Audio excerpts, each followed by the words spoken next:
चन्द्रवृन्दवन्दिते त्रिलोकशोकहारिणि प्रसन्न विप्रपङ्कजे निकुञ्जभूविलासिनि भजेन्द्रभानुनन्दिनि भजेन्द्रसूनुसङ्गिते कदा करिष्यसि मम कृपाकटाक्षभाजनम्।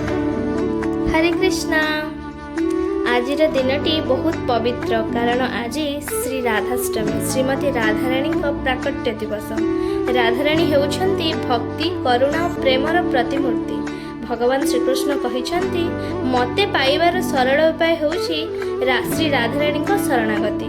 जेपरि चंद्रमा बिना चांदिनी को देखिबा असंभव सेहीपरि श्रीकृष्ण को बिना राधाराणी को जानिबा असंभव और राधाराणी को बिना श्रीकृष्ण को भी बुझी हेब नाही। एही पवित्र दिन रे भक्तगण व्रत कीर्तन पूजा करी श्री राधाकृष्ण आशीर्वाद पाती। आसंतु एही राधाष्टमी रे आमे समस्ते राधाराणी को प्रार्थना करिबा। हे राधे आम हृदय रे भक्तिर फूल खेले दियो।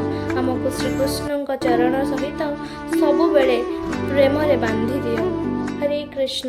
ईश्वरी क्रियेश्वरी स्वधेश्वरी सुरेश्वरी त्रिवेद भारतीश्वरी प्रमाण शासनेश्वरी रमेश्वरी क्षमेश्वरी प्रमोदकादनेश्वरी ब्रजेश्वरी ब्रजाधिपे श्री राधिके नमस्तुते।